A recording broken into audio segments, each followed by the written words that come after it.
80% de la production du sel de Guérande est acheminée vers la coopérative.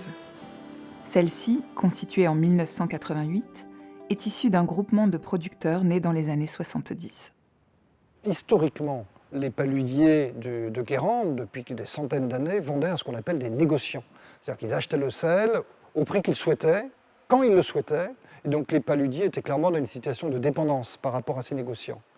Et le principal négociant dans les années 90, c'était un groupe industriel qui s'appelle les Salins du Midi. Et donc les paludiers de la coopérative, assez tardivement, en 1997, ont décidé de créer leur propre service commercial. Et ça a été vraiment le lancement du sel de Guérande sur le marché que tout le monde connaît aujourd'hui. Un paludier a environ 50-55 œillets. Ce qui représente, une exploitation représente à peu près 2 à 3 hectares, si vous voulez. On a quasiment 40, 50, 60 tracteurs qui tous les jours viennent apporter le sel.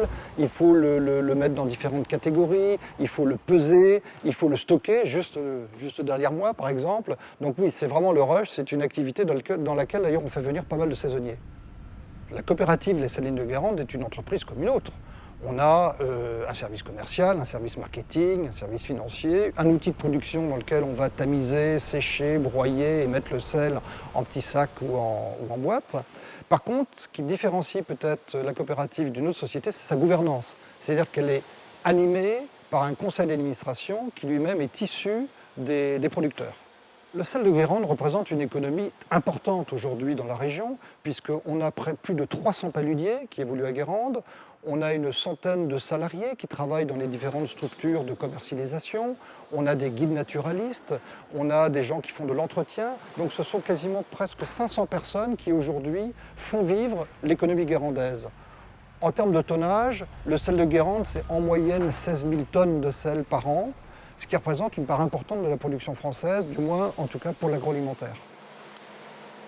Par exemple, on est le seul sel en France à avoir obtenu le fameux label rouge qui stipule les produits de haute qualité. On a travaillé sur la qualité du sel, sur la qualité des salines, sur la propreté, bien entendu, de notre environnement. Donc tout ceci a fait qu'on a été reconnu comme étant un sel de grande qualité et d'ailleurs reconnu, comme vous le savez, par les grands chefs cuisiniers qui l'ont adopté. Aujourd'hui, le sel de Guérande, c'est le sel de la grande cuisine française. L'activité touristique s'est développée en parallèle à l'activité sel. De plus en plus, on a vu des touristes arriver sur les marais. Et donc, à la coopérative, on a décidé de créer une filiale qui s'appelle Terre de Sel pour canaliser ce tourisme, quelque part pour éviter que les promeneurs aillent un peu partout sur les marais et déranger les producteurs. Donc cette structure, Terre de Sel, aujourd'hui est devenue un site touristique majeur en Loire-Atlantique, puisqu'on reçoit plus de 80 000 visiteurs par an. Alors on fait des visites sur le marais, soit avec des producteurs eux-mêmes, des paludiers, qui vont expliquer leur métier, soit avec des guides naturalistes qui font découvrir la faune, la flore, qui est extrêmement riche sur les marais salants. Par exemple, il y a plus de 180 sortes d'oiseaux, je crois, sur les marais salants de Guérande.